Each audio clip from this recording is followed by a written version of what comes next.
Bismillah. Assalamualaikum warahmatullahi wabarakatuh. Ilmu ibarat pelita yang indah jika ditempatkan pada hati yang bersih dan akal yang jernih. Bagaimana cara berinteraksi dengan guru dan ilmu agar mendapatkan pelita ilmu? 1. Jangan taklid buta. Dalam berguru, jangan pernah jadikan ilmu yang diberikan oleh guru sebagai satu-satunya esensi. Interaksi seperti ini hanya akan melahirkan fanatisme yang berujung pada taklid buta dan mengerasnya hati. Engkau akan berhenti berpikir, menelaah, dan hanya menjadi pengikut tanpa makna dan tanpa eksistensi. Engkau tidak akan pernah menjadi influencer dan hidup dalam bayang-bayang sebagai follower.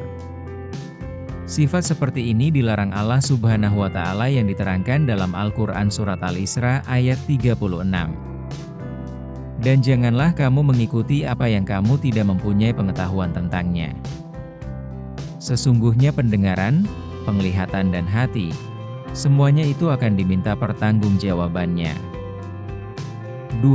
Ilmu sebagai substansi, bukan dogma. Jadikanlah ilmu yang diajarkan guru sebagai substansi, sebagai batu loncatan dalam mengumpulkan substansi. Dengan cara ini seorang pencari ilmu akan mendapatkan banyak esensi. Pengetahuan yang lebih besar dan dalam yang mungkin belum sempat disentuh oleh sang guru sendiri. 3. Jangan fotokopi otakmu dengan gurumu. Jangan samakan otak setiap orang sebab Allah Subhanahu wa Ta'ala menciptakannya dengan potensi yang berbeda. Gunakanlah akal sebagai alat untuk mengembangkan ilmu, bukan sekadar menyalin ulang apa yang kamu terima. Sebab ilmu bagaikan samudera. Maka jangan pernah merasa cukup dengan setetes air yang telah kau terima. Carilah tetesan-tetesan lain dari guru, kitab-kitab, dan dari pengalaman hidup yang penuh makna.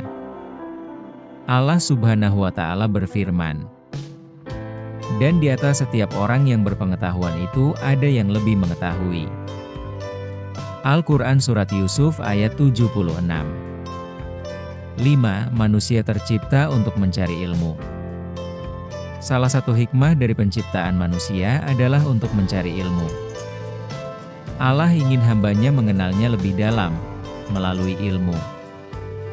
Baik ilmu tentang alam, tentang hati, tentang syariat, maupun tentang makrifat. Dengan ilmu itu manusia akan mengenalnya. Dan siapa yang mengenal pasti akan tunduk beribadah padanya. Allah Subhanahu wa Ta'ala berfirman, dan aku tidak menciptakan jin dan manusia melainkan supaya mereka menyembahku. Al-Quran Surat Az-Zariyat ayat 56. Kata, menyembah, atau liyabudun menurut banyak mufasir juga bermakna, liyarifun, yang bermakna agar mereka mengenalku. Itu tidak mungkin terjadi tanpa ilmu. 6. Jangan menutup diri karena mengagumi guru. Tak sedikit orang yang berhenti mencari ilmu karena merasa hanya gurunya yang paling benar. Padahal Islam mendorong umatnya untuk belajar dari siapapun, selama ilmu itu benar. Banyak sahabat yang belajar pada Rasulullah Sallallahu Alaihi Wasallam perkara agama. Dan Rasulullah Sallallahu Alaihi Wasallam belajar dari para sahabat perkara dunia.